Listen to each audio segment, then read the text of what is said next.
Hello, Lindsay. How are you today? Hey, Aubrey, I'm doing well. It's a sunny day in Denver, and I'm glad to be on the microphone. So Amazing. I'm excited to talk about food again. Yes. This is part 2 of a 2-part episode with vocabulary and strategies for answering IELTS speaking questions about food. You're going to learn so much today. Oh my gosh. But Lindsay, I'm curious, do you like rich foods? I actually do. I'm a rich food person. Like I really Same. like chocolate lava cake. I like cheese. I have peanut butter. That feel, that mouth feel.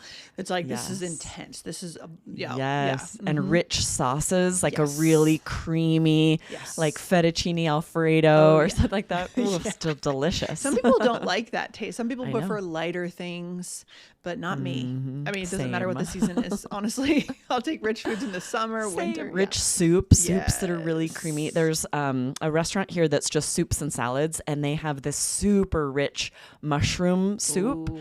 that not everybody, I'll meet people and they don't like don't it like it, because it's yeah. really rich. Yeah, yeah, I yeah. love it. So when you It's do so good. soups then, Aubrey, do you do more cream-based rather than broth-based, or could you also do broth-based? Because the broth I actually do more broth based. you I do? don't usually buy cream because I know it's not healthy for me, Yes. and I can't a just bummer. pour cream into something. So I will order it in a restaurant, but I'm trying to make healthier soups when I'm cooking at Oh, home. that's good. But they're never as delicious. They really aren't. I know, like chicken noodle soup, it bores me to death. I never do it. It's just like, know, it's oh, the gosh, such a worst. disappointment. Yes. Anyways, let's get deeper into this, Aubrey. Where shall we start today? Yeah, there is a good chance that you will be asked about food on IELTS speaking. This could come up on part 1, part 2, part 3. You need topic-specific vocabulary. You can't just describe food as good or bad. So today's adjectives are less common and higher scoring. And if you missed part 1, we'll share details at the end because with both of these episodes combined, you'll have all of the high-scoring vocabulary you need to talk about food on IELTS. Awesome. I'm so excited. Guys, before we go any further into the vocabulary for today, hit the follow button immediately so that you don't miss a single episode of IELTS Energy. We've got some great stuff coming for you this spring and summer right here on the show. Go ahead and hit the follow button now. All right. Absolutely. All right, let's dive in. Our first adjective is rich, which Yes. I asked Lindsay if she likes rich foods. What does that mean for something to be rich, Lindsay? Yeah, it's really it's a strong, heavy flavor. Often it combines rich ingredients. So butter, cream, chocolate, I don't know, maybe red Exactly. wine or something, right? Right. You'd never describe like a salad as rich or something that's much lighter. A broth-based soup we would not describe as rich. These are those heavier flavors. Comfort foods are often described as rich when they're very flavorful and then often heavier. We'll call them rich. I mean, the salad dressing could be rich, but the salad true. itself would not make sense to say the salad is rich. I can't see any Yeah. scenario.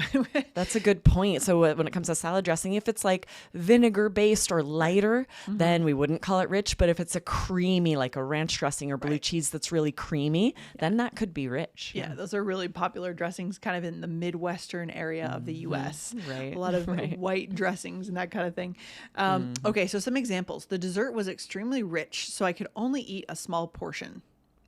Yeah, and this is common, right? If a chocolate cake is super rich, you need milk with it, or you just want one bite and you're good. Right. Or the sauce was very rich because it was cooked slowly with butter and herbs. Another Sounds example delicious. of something that's rich is fudge. And that's why usually you can't Yes. eat too much of it. You start to feel a little sick if you have a few You feel pieces sick. because it is so rich compared to just You only need a taste. yeah, exactly.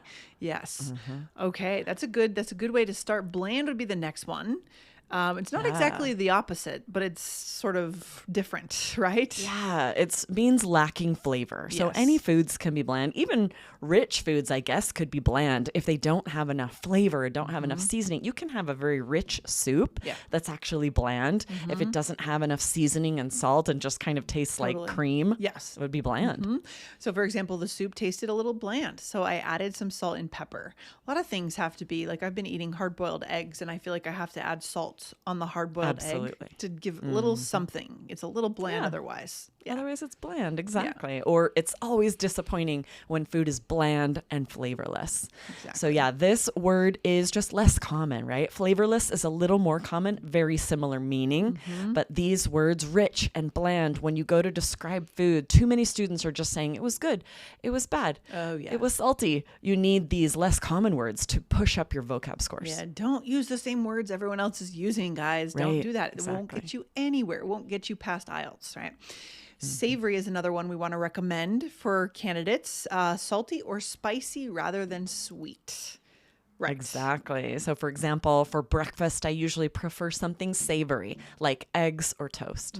A lot of Americans do not prefer savory breakfast. They like a sweet breakfast Yeah. that's like pancakes and Waffles syrup or and- French toast, waffles, right? Sweet breakfast. Yeah, when I was a kid, whenever we got good grades, which we usually did, we would go to this like Waffle House, and my mom would get us like waffles with whipped cream and like these very sweet fruit on top, right? Like the strawberry Delicious. mix, you know what I mean? And that was like our celebration, you know, for Nice. celebrating good grades. And we The love that. as actual, kids. like those thick Belgian that's waffles it. with the sugar granules Yes. have started becoming more popular here. I first had them in Brussels on the street. They'll just Totally. be a waffle you buy on the street. It's Yep. delicious. Yep. Very different from the waffles in like an American It's restaurant. very different. Yeah. So superior. Because they don't on those with those ones. I think I had those last spring too. In Belgium, they don't really put whipped cream. You or- might put Nutella on Okay. it or just eat it plain because it's so delicious on its own. Yes. That's, not something you would put syrup and fruit and things on usually. Exactly. Yeah. So we Or it'd be too rich, Yeah. way too rich. we have like our take on food is so intense in the U.S. Right? It just takes everything to the extreme of sicky sweetness Right. or intensity, doesn't it? Kind of. Yeah. Yeah. And when I first moved to Belgium and had one, I'm like, this is how a waffle should be. What have I been eating all my life? I know. These terrible American waffles. So bad. Savory. So then another example, the pie had a savory filling made with vegetables and cheese, right? Not sweet. Yes, Savory. exactly. That you would never call like an apple or a cherry pie savory. That means it is more salty. Right. It's cheese, meats, vegetables, all those types of foods we call savory. Yeah, and aromatic now. So this is more rare, this word. This is something that has a pleasant smell. So So, for example, the rice was very aromatic after being cooked with herbs and spices. This means you can smell the food, right? Bland Yes. foods are usually not aromatic. yeah, coffee is another example. You walk into a coffee shop. I mean, it's very obvious you're in a coffee shop, right? The Yes. kitchen smelled amazing when the chef prepared the aromatic soup. Yeah, this is definitely a Band 9 word. I've never heard a student say it. So if you can use this to describe a restaurant or a food that smells good but smells strongly, then, instead of just saying it smelled wonderful, say it was aromatic. Really good. And then juicy. This is full of liquid, not dry. So that liquid could be the grease of the animal fat, right? Or it could be, I guess mostly, or it could be like butter, I guess. Fruits. Yeah, fruits. Yeah, Fruits are they're a juicy. few. I think meats and fruits we most often call juicy for sure. You might say, I love a burger that's juicy and full of flavor. It just means not dry. Sometimes meat, if it's overcooked, is really dry. Yes. Or for fruits, where I grew up, we could pick fresh peaches from local trees that were incredibly juicy. Is that true for you in Idaho? Yes, absolutely. lucky. Not in Idaho, no, but here in Arizona, we have lots of citrus trees. I have grapefruit, orange, and mandarin and lime Right on in my your backyard. property? It's so Oh, nice. That's awesome. We planted them when we first moved in. A lot of people have citrus trees here that have been here forever. A lot of the land where I live used to be orchards, Yes. and some of the trees were left when houses were built here. But unfortunately, on our property, there weren't any like mature citrus Okay. trees. Yeah. So we planted some, and now they're bearing fruit. It's Oh, amazing. lovely. Amazing. Yeah, that's really cool. You get your own oranges and limes, lemons, that kind of thing. Very cool. Yes, amazing.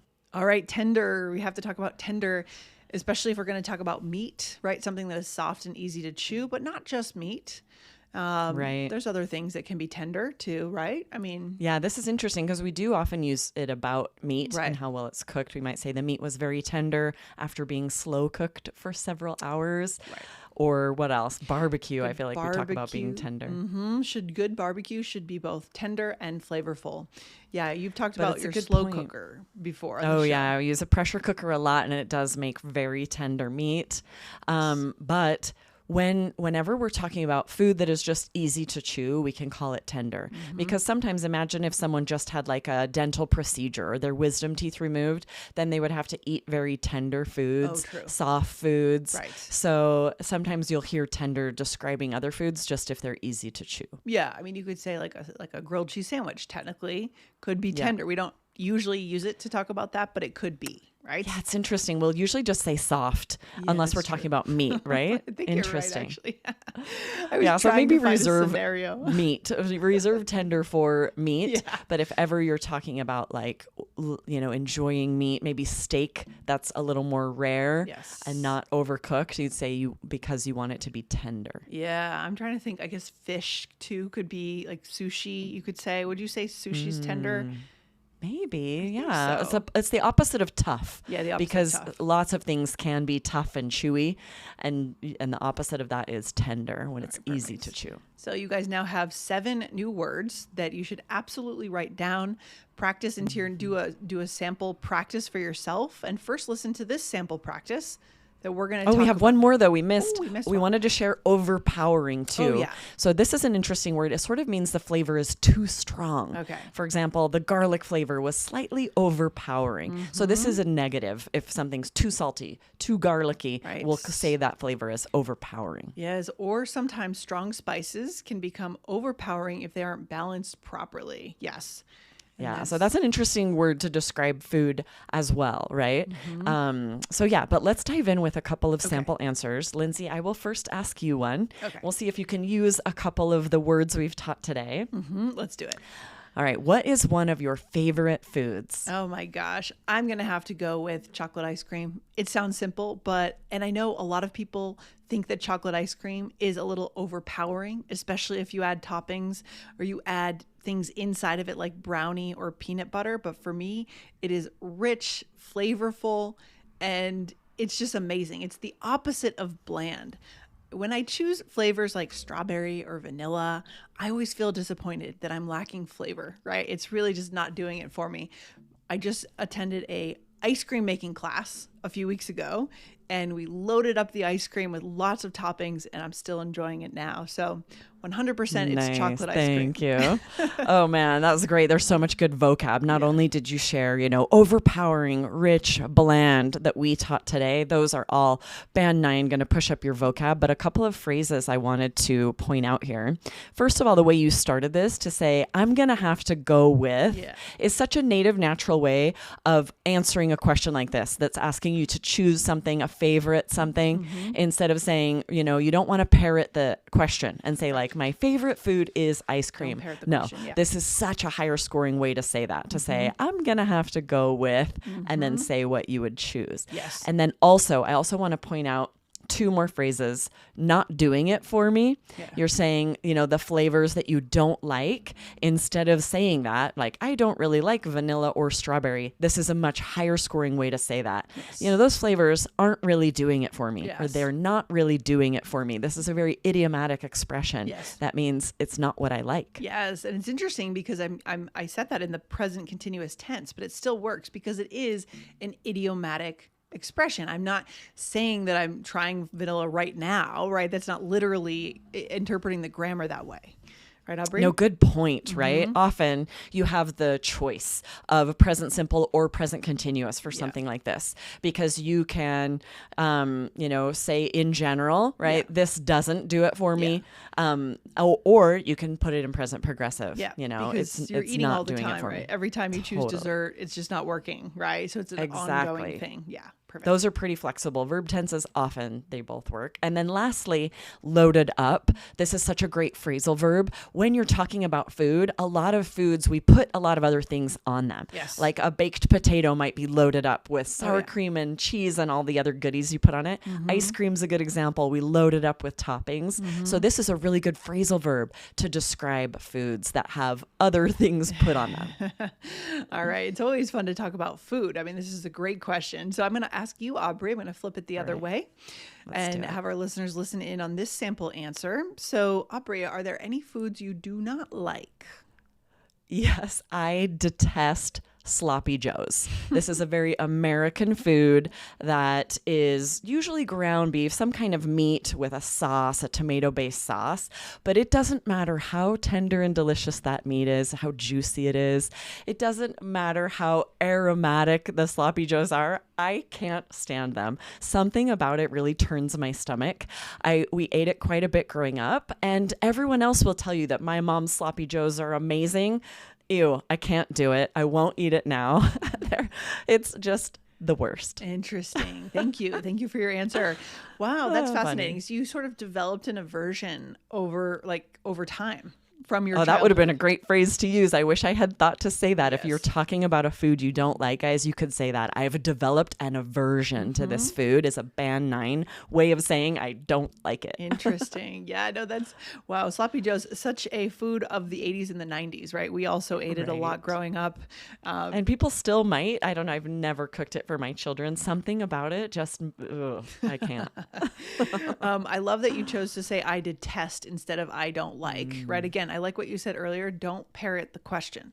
Don't repeat the question back. And you chose to start by saying I detest sloppy joes, right? Yeah, it's always good to go to extremes like that. It also Yeah, helps with the variety of intonation. Then you can emphasize that more. I detest sloppy joes. And the other construction you used with a couple of vocabulary words is it doesn't matter how aromatic, it doesn't matter how juicy they are, or sloppy joes are. So that was also really high level in my mind. That is a great phrase, a great chunk to use whenever, if you're wanting to say positive things about something that you don't like in spite of all that. Say it doesn't matter how, and then use some of these band 9 adjectives. Yes. It could be that. I still don't like it.